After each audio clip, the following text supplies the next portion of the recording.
Utah Republican Senator Mitt Romney made history yesterday when he became the first U.S. senator to vote to remove a president from their own party. He voted to convict the president on one article of impeachment, abuse of power. And he made an impassioned speech to explain his decision. He said what the president did was grievously wrong. Thomas Burr joins me now from our Washington, D.C. bureau. He's the Washington bureau chief of the Salt Lake Tribune. So, Thomas, it's the first time, as I mentioned, that senators voted for a president in his own party to be removed. How did Romney's decision to break ultimately affect this situation for him personally? You know, it's interesting. It didn't matter in the end, of course. It wasn't going to matter if there were 47 Republicans or 47 votes or 48 votes.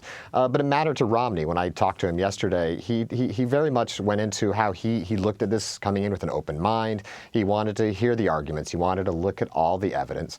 And he knew that at the end of the day, however he voted, the president was going to remain in office. But he said he swore an oath to God to do his duty as an impartial juror in the Senate. And at the end of the day, he believed what the president did was wrong and rose to the level of high crimes and misdemeanors. You know, Romney made a big point about saying how his faith was such a part of the reason for voting this way. He's facing some fallout for that. The president this morning went so far as to even question his faith. I want to play for you that bite. I don't like people who use their faith as justification for doing what they know is wrong. Nor do I like people who say, I pray for you, when they know that that's not so. I'm curious, how important is faith to voters in Utah? Do you see them rallying around the president on this issue or Mitt Romney? Faith is incredibly important in Utah. Of course, more than 60% of residents there believe are members of the Church of Jesus Christ of Latter-day Saints, of which Romney is a member, of course. And it is going to play, and it will be interesting to see how this goes, because while Trump, is popular in Utah, he's not as popular as another Republican president would be. But Romney is also a very popular figure in Utah, has been for a very long time. And it really comes down to Romney saying, I had to look into my soul for this, and at the end of the day, I had to vote my conscience. And I guess we'll see how voters in Utah can decipher between, maybe their support for Trump and also the support for the faith that they've had their entire lives.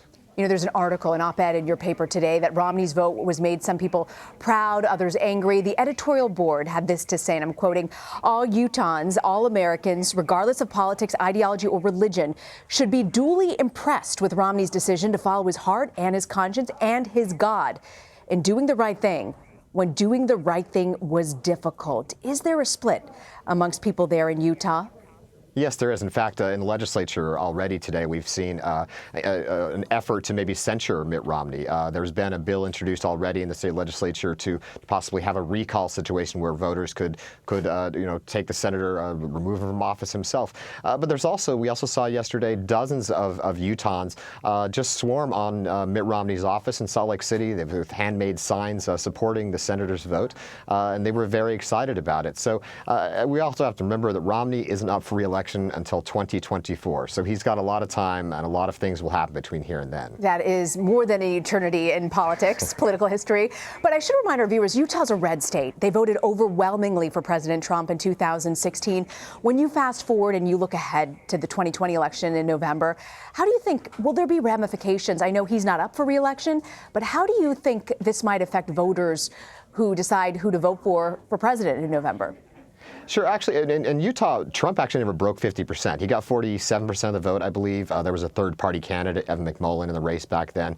But it's still a red state, and Romney, has his poll. But Trump is doing actually polling better in the state. It certainly energized the base for Republicans, and I'm pretty sure I can clearly bet that Trump is going to win Utah in this election. All right, Thomas Burr, grateful you can join us, Thomas. Thank you so much. Thank you.